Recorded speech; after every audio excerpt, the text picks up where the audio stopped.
اگلا سوال بھی یہ غیر مسلم کی طرف سے ہے کہ یاجوج اور ماجوج سے متعلق اسلامی نقطہ نظر کو آج ہم ویریفائی کر سکتے ہیں جہاز کے ذریعے، لیکن یہ آج تک ایسا کیوں کھوج نہیں لگایا جا سکا؟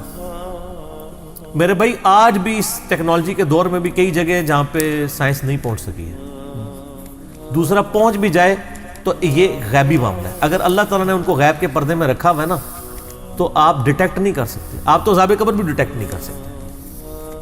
اگر اللہ تعالیٰ نے ان کو پردے میں رکھا ہے، میرا یاجوج ماجوج کے اوپر کلپ بھی ہے کہ اس طرح ویریفائی نہیں ہوگا۔ آج بھی آپ کو پتا ہے جو برمودا ٹرائنگل ہے اس کی مسٹری کیا لوگوں کو سمجھ آ گئی ہے مکمل طور پہ؟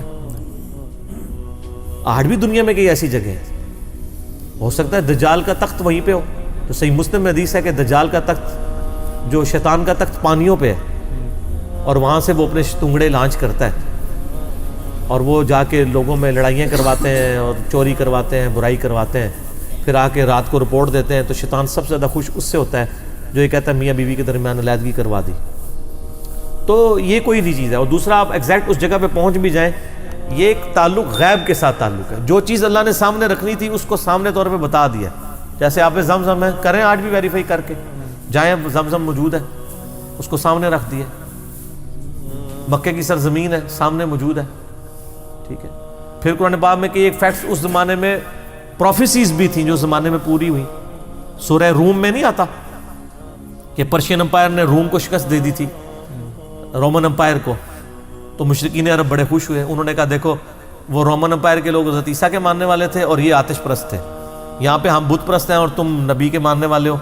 وہاں پہ آتش پرستوں نے شکست دے دی ہے نبی کے ماننے والے کو، تو یہاں ہم بھی تم پہ غالب آ جائیں گے۔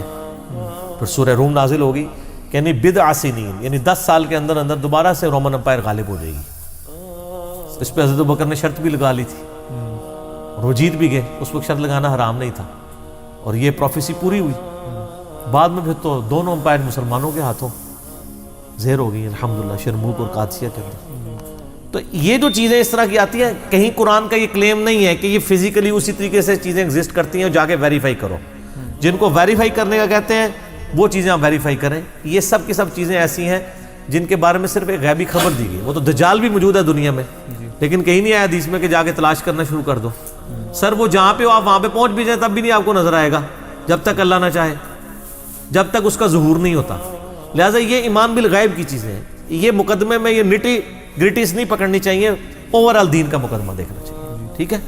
تو غیر مسلم کو بات کرتا ہے اس سے آپ بات کریں یعنی عقیدہ توحید کے اوپر، خدا کی ایگزسٹنس کے اوپر۔ باقی تو کل کو وہ کہے گا جی مجھے عذاب قبر، میں جب وہ ویب کیم لگانا چاہتا ہوں قبر کے اندر میں دیکھوں فرشتے آتے ہیں کہ نہیں آتے، تو نہیں آئیں گے سر، آپ کو تو نظر نہیں آ سکتے۔ تو غیب سے رکھتی ہیں تعلق چیزیں۔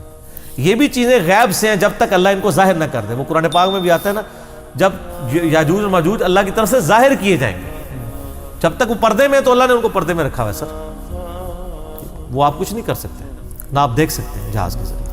علی بھائی اسی میں ضمناً سوال ہے، بعض مفسرین کے نزدیک کہ یاجوج ماجوج نکل چکے ہیں، بعض کسی قوموں کی طرف اشارہ کرتے ہیں، تو وہ غلط ہے سر، وہ احادیث کو سپورٹ نہیں کرتے، کیونکہ اس میں جو نکلنے کا ذکر ہے وہ بالکل قرب قیامت میں ہے، اور وہ تو ہر چیز کی تعویل کرتے جاتے ہیں۔ وہ سلف میں کسی نے تعویل نہیں کی ہے۔